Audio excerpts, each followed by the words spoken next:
तो जैसा कि आप देख सकते हैं कि यूथ में कृष्णा कॉन्शियस का इम्पोर्टेंस काफ़ी ज़्यादा है। तो जैसे कोई व्यक्ति कृष्णा कॉन्शियस नहीं होता है, वो जैसे कोई व्यक्ति कृष्णा कॉन्शियस नहीं होता है, वो अधिकतर भौतिकता में उलझा रहता है। तो अधिकतर वो इंटॉक्सिकेशन के बारे में सोचता है, या तो फिर फेक लव के बारे में सोचता है, भौतिक लव के बारे में सोचता है। उसका ईगो अहम रहता है कि मैं हूँ, शरीर हूँ, मैं आत्मा नहीं। उस आत्मा के बारे में जानता भी नहीं है, वो अहम मैं रहता है, इसलिए उसको घमंड भी रहता है। और उसको काफ़ी स्ट्रेस रहता है अपने भविष्य को सोच के, क्योंकि वो अपने सोचता है कि मैं कर्म कर रहा हूँ, कर्म मेरा मैं कर्म करता हूँ, फल को भी अपने हिसाब से वो भोगना चाहता है। और वो हमेशा खुश नहीं रहता, अनहैप्पी रहता है, क्योंकि भौतिक चीज़ें केवल आपको क्षणिक शांति सुख दे सकती हैं, अल्टीमेट सुख नहीं दे सकती हैं। और हमेशा सेक्सुअल अट्रैक्शन उसको अधिक रहेगा, उसको शरीर भोग चमड़ी के पीछे अधिकतर लगा रहता है वो।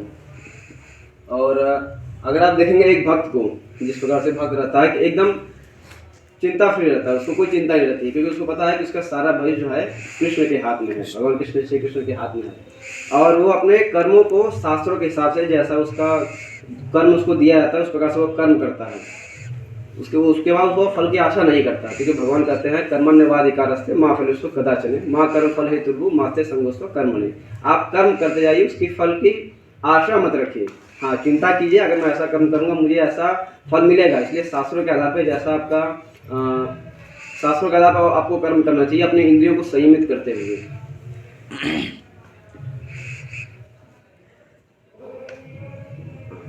तो जैसा कि आप अगर यूथ में आप कृष्णा कॉन्शियस में आते हैं, तो काफ़ी इसके लाभ है। जैसे कि आपकी इंटेलिजेंस काफ़ी हाई रहती है, आपकी कॉन्शियसनेस काफ़ी हाई रहती है।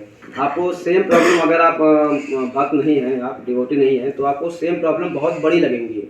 तो जैसे माइंड है मैग्नीफाई कर देती है, कोई छोटी प्रॉब्लम बहुत बड़ी कर देगी। परंतु आप कृष्णा कॉन्शियस में अगर आप रहेंगे, भागते बने रहेंगे, तो अगर आप प्रैक्टिस करते रहेंगे, कृष्णा कॉन्शियस प्रैक्टिस करते करते ऊपर बढ़ती है, एक बार नहीं बढ़ती है। अगर आप प्रैक्टिस करेंगे तो आपको सेम प्रॉब्लम जो है छोटी लगेगी। आप कहेंगे हाँ प्रॉब्लम है, पर इतनी बड़ी भी नहीं है, ठीक है, वो कर जाएगा। सुख दुख लगा रहता है। परंतु अगर आप भगवान की भक्ति करेंगे, आपको परम आनंद की अंदर से अनुभूति होगी। आपको हमेशा लगेगा कि हाँ, मैं ठीक है, जीवन में सुख दुख लगा रहता है, परंतु परमात्मा की भक्ति करना ही जीव का स्वरूप है। जीवर स्वरूप हो कृष्ण नित्य दास, चैतन्य महाप्रभु चैतन्य चरितामृत में कहते हैं।